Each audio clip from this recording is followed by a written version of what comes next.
السلام علیکم۔ پاکستان میں اس وقت شام کے 7، بھارت میں 7:30 اور یہاں ہمارے اسٹوڈیوز کی گھڑیوں میں صبح کے 10 بج رہے ہیں۔ وائس آف امریکہ واشنگٹن کی اردو سروس سے ہماری باقاعدہ نشریات کا آغاز ہوتا ہے۔ پہلے گھنٹے کے لیے میں ہوں آپ کا میزبان خالد حمید۔ جیسا کہ آپ دیکھ رہے ہیں فیس بک لائیو پر ہم آپ کے سامنے ہیں، اور ویب سائٹ اور ریڈیو پر ہمارا یہ 1 گھنٹے کا نیوز شو جاری رہے گا۔ تو آغاز کرتے ہیں پہلے آج کی اہم خبروں کی سرخیوں سے۔ پاکستان۔ امریکی وزیر خارجہ منگل کو پاکستان کا دورہ کریں گے۔ اسلام آباد سے میں ہوں محمد اشتیاق۔ اور دوسری اہم خبروں میں امریکہ کے وزیر خارجہ ٹلرسن اور افغان صدر غنی کے درمیان کابل میں 23 اکتوبر کو ملاقات ہوئی ہے، اور افغانستان میں امن، استحکام اور دیرپا خوشحالی کے عزم کا اعادہ کیا گیا ہے۔ اقوام متحدہ کے ممتاز امدادی اداروں کے سربراہوں نے روہنگیا کے تمام پناہ گزینوں کی امداد کے لیے $434 ملین کے فنڈز اکٹھے کرنے کی غرض سے ایک خصوصی کانفرنس کا انعقاد کیا ہے۔ اس کے علاوہ یہ رپورٹ۔ حکومت کا بھارت کے زیر انتظام کشمیر میں مذاکرات شروع کرنے کا اعلان۔ آئی بی کے سابق ڈائریکٹر کو نمائندہ مقرر کیا گیا۔ میں ہوں نئی دہلی سے سہیل انجم۔ اور بین الاقوامی خبروں میں امریکہ کے وزیر خارجہ ریکس ٹلرسن نے قطر اور اس کے ہمسایہ ملکوں کے درمیان طویل تنازع پر تشویش کا اظہار کیا ہے۔ نائجیریا کے شمال مشرقی شورش زدہ شہر میدوگوری میں اتوار کے روز ایک خودکش بم حملے میں 13 افراد ہلاک ہو گئے ہیں اور متعدد زخمی ہیں۔ عراق کے نیم خود مختار علاقے کردستان میں حزب اختلاف کی مرکزی جماعت نے علاقے کے صدر مسعود بارزانی سے مستعفی ہونے کا مطالبہ کر دیا ہے۔ فلپائن کے وزیر دفاع نے پیر کے روز کہا ہے کہ جنوبی شہر مراوی میں عسکریت پسندوں کے خلاف 5 ماہ سے جاری کارروائی اب ختم ہو گئی ہے۔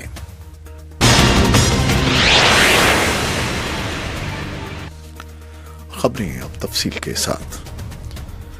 امریکی وزیر خارجہ ریکس ٹلرسن منگل کے روز پاکستان کے دورے پر پہنچیں گے۔ وہ اس دورے میں اعلیٰ پاکستانی رہنماؤں سے ملاقات کریں گے۔ اسلام آباد سے محمد اشتیاق کی رپورٹ۔ امریکہ کے وزیر خارجہ ریکس ٹلرسن منگل کو اسلام آباد پہنچ رہے ہیں، جہاں وہ پاکستان کی سیاسی و عسکری قیادت سے ملاقاتوں میں باہمی دلچسپی کے امور کے علاوہ خطے کی صورتحال بشمول افغانستان میں امن کی کوششوں پر بات چیت کریں گے۔ ریکس ٹلرسن کا بطور امریکی وزیر خارجہ پاکستان کا یہ پہلا دورہ ہے، جسے دو طرفہ تعلقات کو معمول پر لانے کی جانب ایک اہم قدم قرار دیا جا رہا ہے۔ ستمبر کے اوائل میں اقوام متحدہ کی جنرل اسمبلی کے اجلاس کے موقع پر پاکستان کے وزیر اعظم شاہد خاقان عباسی اور امریکہ کے نائب صدر مائک پینس کے درمیان ملاقات کے بعد دو طرفہ روابط میں اضافہ ہوا۔ رواں ماہ پاکستان کے وزیر خارجہ خواجہ آصف اور وزیر داخلہ احسن اقبال بھی امریکہ کے دورے کر چکے ہیں، جبکہ صدر ٹرمپ کی نائب معاون اور امریکہ کی نیشنل سیکیورٹی کونسل میں جنوبی ایشیا سے متعلق امور کی سینئر ڈائریکٹر لیزا کرٹس کی قیادت میں امریکی حکام کا ایک وفد بھی پاکستان کا دورہ کر چکا ہے۔ امریکہ میں تعینات پاکستان کے سابق سفیر اشرف جہانگیر قاضی کہتے ہیں کہ اگر تاریخی پس منظر میں بھی دیکھا جائے تو کسی بھی امریکی وزیر خارجہ کے دورے کی ہمیشہ اپنی اہمیت رہی ہے۔ امریکہ کا سیکرٹری آف اسٹیٹ کا آنا جو ہے وہ ہمیشہ اہمیت کا حامل ہے، اس میں کوئی شک نہیں ہے۔ ویسے ہمارے تعلقات جو ہیں پچھلے کچھ سالوں میں امریکہ کے ساتھ اچھے نہیں رہے۔ کبھی وہ اس میں کشیدگی ہوتی ہے، کبھی وہ تھوڑی سی بہتری آ جاتی ہے، پھر کشیدگی، اور دراصل وہ جو باہمی اعتماد ہے اس کا فقدان ہے ہمارے باہمی تعلقات میں۔ اشرف جہانگیر قاضی کہتے ہیں کہ پاکستان اور امریکہ کے تعلقات بہتر ہونے چاہیے، لیکن ان کے بقول موجودہ حالات میں ان کی نوعیت محدود رہے گی۔ ہمارے جو ریلیشن شپ امریکہ کے ساتھ میں سمجھتا ہوں اچھے ہو سکتے ہیں، اچھے ہونے چاہیے، کیونکہ امریکہ کی بہت اہمیت ہے، دنیا میں سب سے بڑی ملٹری طاقت ہے، اور ابھی بھی ان کی اکانومی دنیا کی سب سے بڑی ہے۔ شاید چین آ رہا ہے اوپر، اس میں کوئی شک نہیں ہے، لیکن پر کیپٹا انکم تو امریکہ کی بہت زیادہ ہے چین کے ساتھ۔ تو ہمارے جو ریلیشن شپ ہے امریکہ کے ساتھ ہمیشہ محدود رہے گا، لیکن اچھا ہو سکتا ہے اور پاکستان کے لیے مفید ہو سکتا ہے۔ ادھر قائد اعظم یونیورسٹی کے شعبہ سیاسیات اور بین الاقوامی تعلقات کے ڈائریکٹر ڈاکٹر نذیر حسین کہتے ہیں کہ اس اعلیٰ سطحی دورے سے نہ صرف ایک دوسرے کو سمجھنے میں مدد ملے گی بلکہ برف بھی پگھلے گی۔ آپ انگیج کریں گے تو کچھ ہوگا نا، آپ ڈس انگیج ٹوٹلی ہو جائیں گے تو پھر آپ نہ کوئی اپنی بات ان سے بتا سکتے ہیں نہ کر سکتے ہیں، اور پھر کوئی ٹینجیبل جو بھی ایلیمنٹ پاکستان کے انٹرسٹ میں ہے یا امریکہ کے انٹرسٹ میں ہے اس کو آپ امپلیمنٹ کریں۔ جیسے ابھی وہ جو ایک فیملی کو بازیاب کرانے کا ہے، بہت بڑا اقدام ہے۔ آپ دیکھیں ٹرمپ کی پالیسی جو شروع کے ٹویٹ سے اور آپ کا ٹویٹ سے زمین آسمان کا فرق ہے۔ چھوٹے چھوٹے جو چیزیں ہیں نا وہ بہت بڑی ایلیمنٹ کو جنم دیتی ہیں۔ ڈاکٹر نذیر حسین کہتے ہیں کہ افغانستان کے امن میں پاکستان کا کردار بہت اہم ہے اور ان کے بقول امریکہ کو بھی اس کا ادراک ہے۔ مبصرین کا کہنا ہے کہ دو طرفہ تعلقات میں پائی جانے والی بد اعتمادی کو دور کرنے کے لیے سرکاری سطح پر مسلسل رابطوں کے ساتھ ساتھ عوامی رابطے بھی بہت ضروری ہیں۔ محمد اشتیاق، وائس آف امریکہ، اسلام آباد۔ امریکہ کے وزیر خارجہ ریکس ٹیلرسن اور افغان صدر اشرف غنی کے درمیان کابل میں 23 اکتوبر کو یعنی آج ملاقات ہوئی اور افغانستان میں امن، استحکام اور دیرپا خوشحالی کے امریکی افغان عہد کی تصدیق کی گئی۔ امریکی وزیر خارجہ نے کہا کہ جنوبی ایشیا کے لیے نئی امریکی حکمت عملی یہ واضح کرتی ہے کہ امریکہ افغانستان میں امن کے قیام کے لیے افغانستان اور علاقے میں اپنے ساجھیداروں کے ساتھ مل کر کام کرتا رہے گا اور دہشت گردوں کی محفوظ پناہ گاہوں کو ختم کرے گا جو اس ہدف کے حصول میں خطرہ ہیں۔ صدر اشرف غنی نے نئی امریکی حکمت عملی کی حمایت کا اعادہ کیا اور ان اصلاحات کے حکومت کے عزم کو دہرایا جو تمام افغانیوں کے لیے تحفظ، سلامتی اور خوشحالی کو یقینی بنائیں گی۔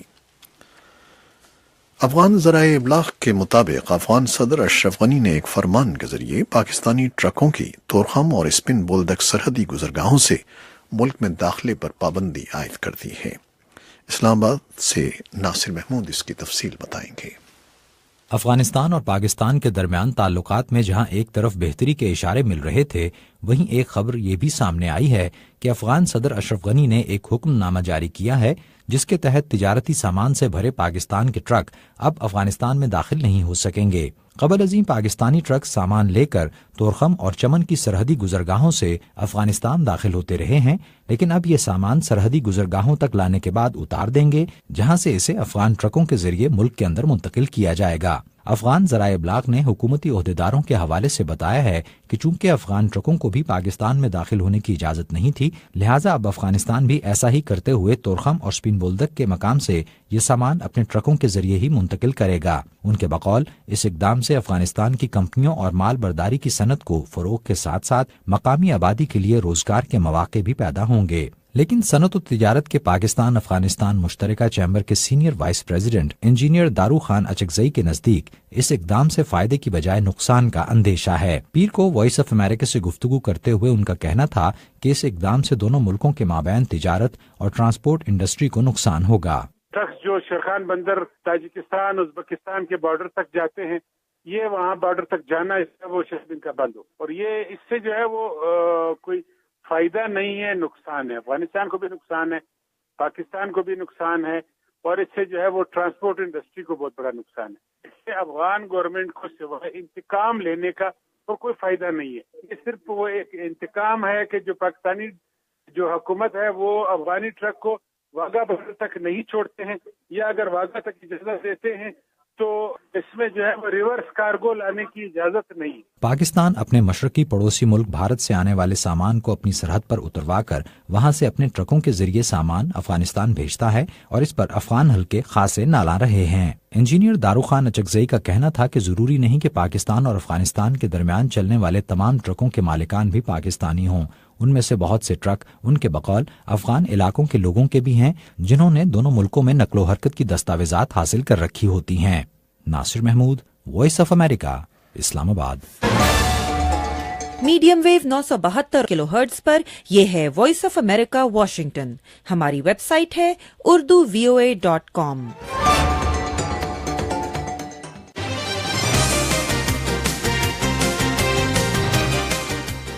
امریکی وزیر خارجہ ریکس ٹیلرسن نے قطر اور اس کے ہمسایہ ملکوں کے درمیان طویل تنازع پر تشویش ظاہر کی ہے۔ وہ اتوار کو دیر گئے دوحہ پہنچے تھے۔ اس سے قبل وہ سعودی عرب بھی رکے، جہاں انہوں نے سعودی عرب پر اس کے ہمسایہ ملک عراق کے ساتھ